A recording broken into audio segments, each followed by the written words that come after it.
Good morning, everyone. So before we get started, I just want to get it out of the way. Yes, it is my real name. No, I didn't change it to that. It's Sicilian, and it means the exact same thing in Italian. I do agree that it's pretty cool, except for when I've arrived to the airport to find that they've cancelled my ticket because they thought it was a fake name. Then it's slightly less cool, but most of the time I like it. So today we're going to talk about unconscious bias and the impact that can have in workplaces. A lot of you have probably heard of unconscious bias before, but I'll talk a bit more about what it is and how and why it happens, and give you a few strategies to take away and take back to your workplaces. So let's get into it. First up, explicit bias is what a lot of us are very, very familiar with and what we think of when we think of prejudice and bias. So that's the attitudes and opinions and beliefs that we have, that we know we have. And we would consciously endorse those ideas, right? So during State of Origin time, you see plenty of people very happy to express their explicit prejudice about the New South Wales team. I know I personally am very happy to express my prejudice about flat earthers, right? We know that we feel this way. It's explicit. Unconscious bias or implicit bias is a very different phenomenon. This is something that's happening outside of our conscious awareness. So this is where all of the associations that we've formed over the course of our lives might be influencing how we perceive people, how we interact with them. Even something as simple as when you get on the bus or the train during peak hour and you've got to work out who to sit next to. So you kind of just scan and you're like, nope, nope, nope, nope, nope, you. And you don't know why that person in particular looks like someone good to sit next to, but there's something unconscious, some association or something that's happening that's leading you to think they look like the least awful person to sit next to, right? So what's actually happening in our brain? Why do we have unconscious bias? Why is this unconscious stuff going on? So I'm going to tell you a little bit about a part of the brain called the limbic system, which is that bit there. So if you imagine that my hand is a brain, right? Back here we've got the brainstem. That's where really, really basic functions happen, like making sure your heart's beating, that you're breathing when you're not thinking about it. You come up further into the very middle of your brain, inside. This is where the limbic system is. So if you look at our brain and think about it, the further back you go, the more primitive it is. So the limbic system is quite a primitive part of the brain. Over the top of it, the squiggly bits that you can see, they're the cortex, the cerebral cortex, and that's where our higher level functioning happens. That's where we have our reasoning and planning and logic and everything like that. One second. So the limbic system, there's no reasoning or logic or any executive functioning happening in there. That's where we have our emotional reactivity, where we perceive threat, things like that. Quite a primitive part of the brain, and really it evolved to deal with evolutionary survival, the really key behaviours that we needed to exist and pass on our genes, right? So, bearing that in mind, we can think of the way that we think as basically having two thinking systems. And there's a few different names for this. So one is the elephant and rider. So elephant being the limbic system, rider being the cerebral cortex. Or Daniel Kahneman, who you might have heard of, wrote the book Thinking Fast and Slow. He's a behavioural economist. He describes it as being fast and slow thinking, or system 1 and system 2. And that's the model that I'm going to use today, right? So system 1, or fast thinking over here, that's what we're actually using most of the time, right? It's automatic, it's instant. It's using everything that we already know about the world. It's automatic, it's blind. We don't get a say in that system switching on and being used, right? So if I asked you what is 1 + 1, most of you, I imagine, just had 2 pop into your head without going looking for it. You couldn't control it showing up, it was automatic. YZRD down here, that stands for what you see is all there is. So system 1 doesn't take into account broader context or information that we might not have either. It only looks at what's right in front of us. System 2, on the other hand, or slow thinking, that's when we're actually thinking about something. So I'm sure you can imagine it's a lot slower, more effortful, it's lazy, or to be a little bit nicer, it's, efficient. We tend to use system one wherever we can get away with it. We can only do one system two thing at a time, and we prefer not to use it unless we really have to, right? So if I asked you what is 917 multiplied by 37, most of you would probably need to use system two, I would imagine, right? Just with a show of nods or shaking heads, is everyone following me so far? Brilliant. Okay, so let's look at a couple of examples of how all of this unconscious background system one processing actually influences our experience of the world and how we act. Starting with a very fun optical illusion.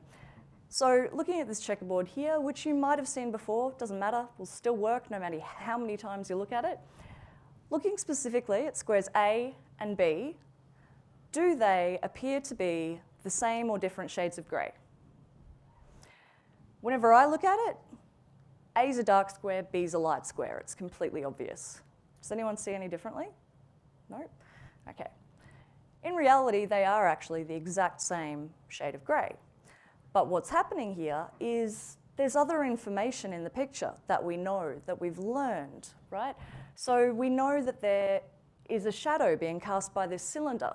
We know that things in the shade appear darker than they actually are. So if you think back to the dress on Facebook a few years ago, it's exactly the same phenomena. People perceived it as being a different colour depending on whether they thought it looked like it was in the shade or in the light, right? So our brain sees that, unconsciously accounts for it in the background, and makes us think that B must be a lighter square. Also, there's the checkerboard pattern. Our brains absolutely love patterns. We see them everywhere. We're really bad at seeing randomness and not seeing patterns, right? Pareidolia and faces in particular were very hardwired to see. That's why people are constantly seeing religious figures in pieces of toast. Can you stop that? I was just about to move on anyway. It's fun to torture people sometimes. Let's look at a slightly more complex version of where what we know might interact with what we're trying to do and our experience of the world. Again, if you've seen this before, it should still work, and I still think it's fun. So we're going to do this as a group. I'll do it with you. What we're going to do is, starting at the top, making our way down to the bottom, just going sort of across left to right, we're going to say out loud, and you don't have to shout, but just, use your mouth. We're going to say what colour the word is. Not what it says, what colour it is. So, for example, that one would be green. Is everyone clear on what we're doing? Yep. So let's just do this and see what happens. All right, you ready? Okay, let's go. Red, blue, orange, purple, orange, blue, green, red, purple, blue, blue, red, green, orange, purple, orange, blue, purple, green. So I lost you at red. Have you memorized that? No, it is actually something that you can improve at through lots and lots and lots and lots and lots of practice, which I've done this many times in delivering various presentations like this one. So you might have noticed as we were going through, the first couple of lines, pretty easy, no dramas there. But once we get to about line 3, it's like there's gears crunching in your head. It suddenly gets really tricky. So what's happening here is if we have learned to read in English, that is now an automatic System 1 process for us. We can't not read the words. So when we're trying to perform this task, that reading comes up first, and we have to actually kind of shut it down and then move on to what we're trying to do, right? If this was in a language that we couldn't read, or if you couldn't read in English, you'd be able to say the colours without a problem. So again, what we know, what we've learned, is actually influencing our experience of the world and even quite basic tasks. So moving more into unconscious bias and what this means for how we interact with other people. Basically, our brain's so good at learning, very, very adaptive. We learn not just to read and that, things about the physical world, light and shadow and depth perception. We also learn about other people. We're a social species. We interact with people, and we need to have a bit of a ballpark idea of how to interact with different people, what to expect. So we learn as well about different types of people as we go through life. And we learn this from very various sources. So the ideas that we're told in our family as children, you know, what we're told about other types of people, you know, strangers and family, people who look different to us or who don't. We learn through the media and through our culture, the ideas that are prevalent in our society. We learn from our experiences.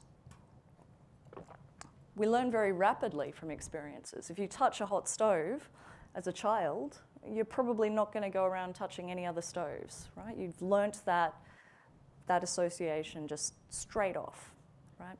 So we have these associations and ideas that we've formed about all sorts of different people.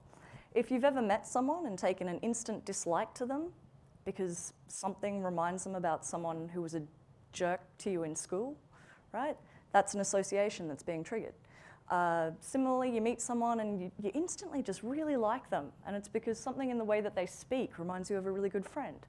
Again, there's an association there that's being triggered that's unconsciously coming up and influencing you in how you interact, okay? Everyone still with me? Yes, great. So, actually, I'm going to go back and not let you look too much at that just yet. What I'm going to do now is I'm going to put up a riddle. I'm going to read it out. And I would like that no one say anything. Please. Do not shout out or say any answers that you come up with, or it'll ruin it for everyone else. If you're worried that you might burst, just blurt it out. Please just, you know, cover your mouth if you need to. I won't tell anyone. Okay, so everyone's very, very clear on that. No shouting out answers at all. Yes? All right, great. So, who has seen the Surgeon Riddle before, can I ask? A few of you, but hands up who hasn't? Yeah, a few of you haven't. Excellent. Those of you who have seen it before, especially you, don't say anything. All right.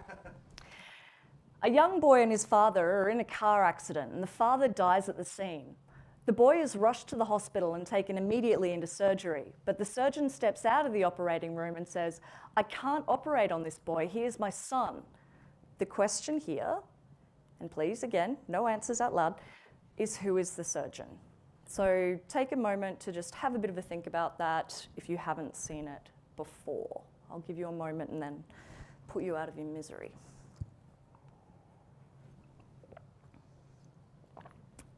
Okay. So over the years that I've been delivering unconscious bias training and showing people this riddle, I've heard all sorts of really interesting answers. So often the idea is that there's adoption or a step-parent involved.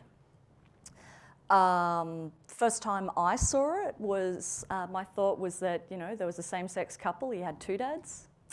I've even heard somebody suggest that there was a father as in priest. And those all technically could be answers to this riddle. But the simplest, most obvious answer is that the surgeon's his mother. Did anybody not come up with that immediately when they saw it? Yeah, a few of you. Don't feel bad, right? If you didn't think mother. I didn't the first time I saw it.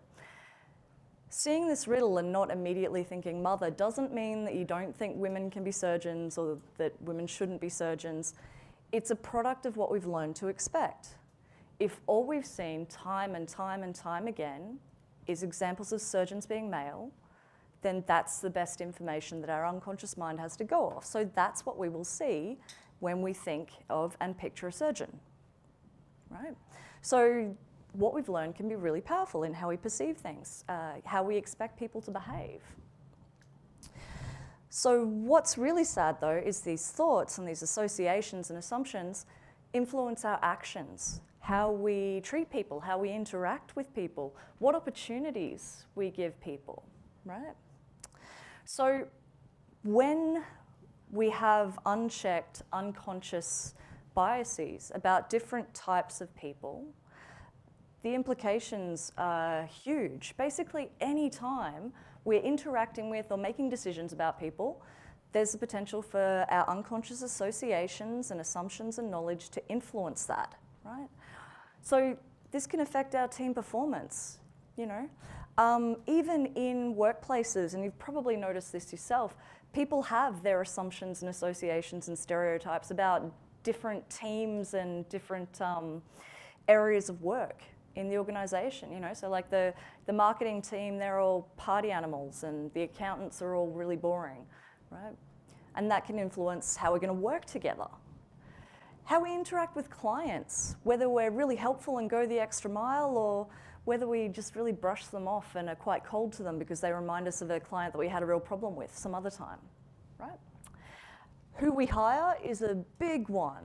If we have an unconscious belief that, say, you know, women aren't good at maths, and we're hiring for a role where there's a strong mathematical component, we're probably not going to be looking at women as closely as applicants and sort of more automatically dismissing them.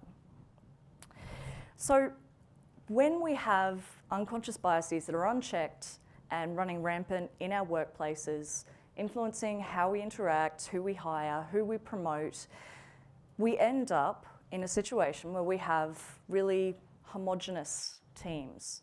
We have a real lack of diversity because we're not hiring anyone different. We're not bringing different people in. So we end up with a workplace where everyone is thinking the same way. Everyone is bringing the same perspective to the table. And that's really detrimental to the performance of an organization. When we have workplaces that are diverse and inclusive, we have all of these different perspectives and ways of working and ways of looking at things. And there is so much research out there showing that workplaces that are inclusive and diverse, they just perform better across the board. Even if you just look at straight profits, they outperform organizations that are less diverse and inclusive. Now, I do want to highlight, though, that the inclusive part is absolutely essential. Diversity on its own is not sustainable, and it can end up just being an absolute mess. An inclusive workplace is one where everyone is valued and included and supported, and they feel valued for their individual, unique selves and contribution, right? So it's those two key things, okay? And when you do have that, you have better innovation and problem solving. You have higher morale and productivity because people do feel that they're valued, that they're a part of the team, that they belong there. You can deal with issues a whole lot more effectively because people are bringing different ideas to the table around how are we going to solve this. You end up being attractive to a wider pool of really talented candidates because you get a reputation as a great place to work. And you're less likely to end up with a complaint at the Anti-Discrimination Commission, so that's always good too. All right. So, all well and good, but what do we do about unconscious bias? It's unconscious. How can we change that? I've already said that you can't prevent System 1 from engaging, so what do we do? I'm going to give you just a handful of strategies. I could talk about this all day, and I often do, but today I've only got a limited bit of time, so I've just chosen a handful for you to take away with you. In general, though, there's a few different ways that we want to come at it, and we want to use all of these. So we need strategies for managing our own personal unconscious associations and assumptions. Looking at how we make decisions is really important because that's a really big area where this comes up. And we need to look at our organizational culture. And if it's toxic or if it's not inclusive, then we need to change that and improve it. So looking at managing our personal biases, two things you can do. The first, obvious thing is to become aware when we're having a response that's based on a stereotype or an assumption or an association. So just becoming aware of that and just, acknowledging it and thinking, why did that happen and how might I avoid it in future? So what I do personally with this, and I would encourage you to do the same, is not to beat yourself up, not to be like, oh my God, I'm a horrible, bigoted person. That's not going to help. That's really counterproductive. What I do is I view it as a compassionate scientific observer. So if I notice that I've had a reaction based on a stereotype, I just kind of go, whoa, what was that about? That's interesting. Where'd that come from? How do I not do that next time? Right. Another really quick, simple strategy you can do is to always come up with a second thought. So you might have your first thought, you see a woman in scrubs, right, at the hospital. Your first thought might be that she's a nurse. What is an alternative option, a second thought? Any suggestions? Yeah, she might be a surgeon, she might be a doctor, right? Let's say you see someone who looks, someone non-white mowing a lawn in a nice neighborhood in front of a nice house. First thought for some people might be that he's the gardener.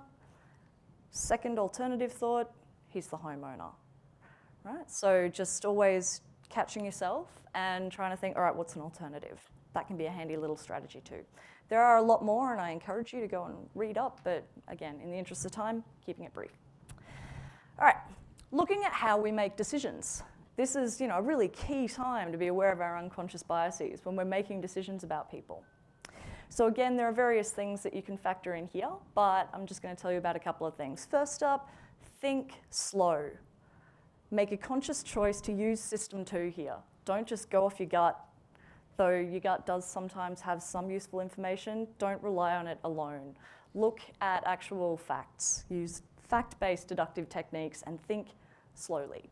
Also, if you can, I know this is easier said than done, but if you're making important decisions about people where you really care about the outcome, try not to do them when you're under a massive amount of stress or you're already really, really busy mentally with something else, you're really distracted, or you're really feeling strongly emotional in either a positive or negative way.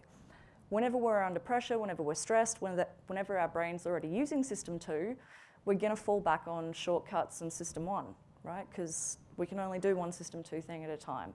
So try to make sure you've got that available and use it when you're making decisions.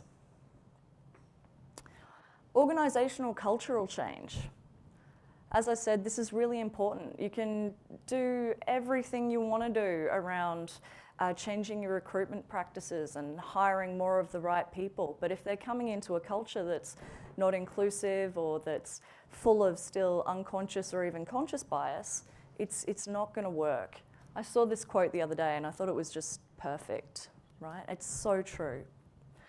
So as far as changing our organization, again, this is a big, long process with a lot of different things that I would love to tell you about strategies and different neat little things you can put in place to improve the culture and make everyone happier.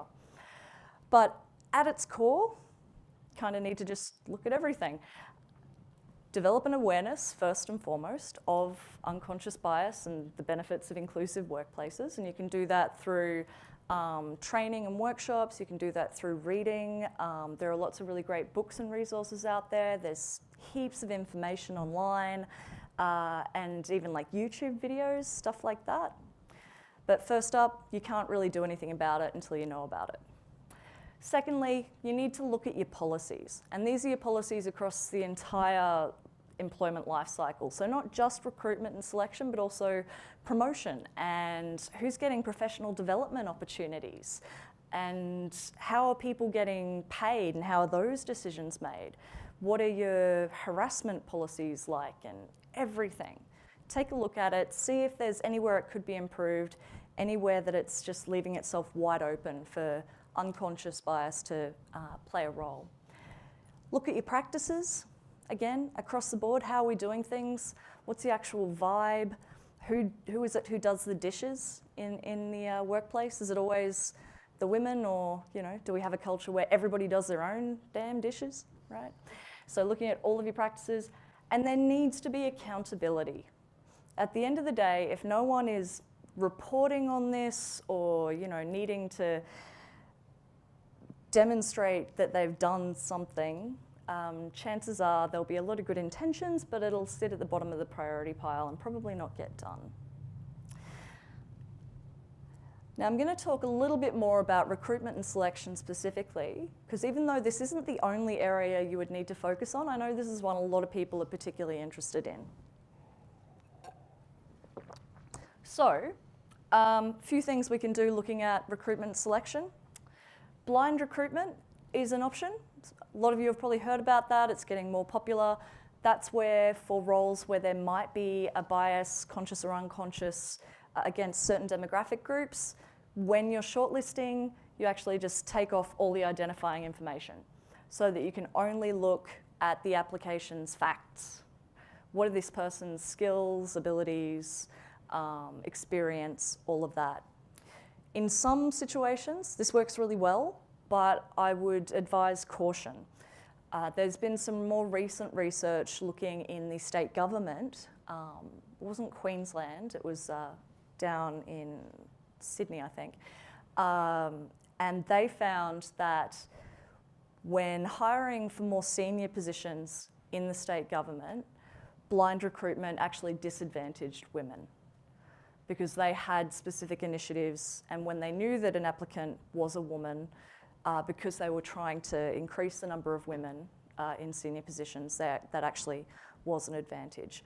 So you really need to make sure you're only using this where the only difference between the applications would be the name or the personal information. So bearing in mind that perhaps women, again, for example, might have gaps in their employment history because of maternity leave, or they might have less experience because they've had fewer opportunities. You need to consider whether that sort of thing is going to influence your decision negatively if you take off the identifying information. So it's really context dependent. Be aware of gender differences in application style too. You might have heard of this already, but generally women only apply for roles if they meet 80 to 100% of the criteria, whereas men will apply when they meet about 60. So possibly consider advertising for just the key requirements, right? So strip it back to what are the essentials rather than giving the whole laundry list. Recruiting for what's missing is a really good thing to do as well. So instead of trying to, we always, without even meaning to, end up hiring a lot of people who are very similar to us, and when we're talking about cultural fit, that can be a bit of a trap as well. We end up with a lot of people who are the same. Can be really useful to think, all right, what perspective don't we have in the team? What working style or way of thinking or educational background would really add something that none of us can bring, and recruiting for that. And yet, diverse selection panels are really, really helpful too. If everyone on the panel is the same, they're probably going to just hire a carbon copy of themselves. So that brings me to the end of my presentation. Here's all of my contact details. If you are going to go and try and improve things in your workplace yourself, please do feel free to get in touch. I'm happy to give feedback on what you're thinking of putting in place. A lot of ideas that sound fantastic actually turn out to be either ineffective or completely backfire. So I'm very, very happy to give feedback and advice on anything you want to do. Yeah, and I guess that's that. Thanks, everyone.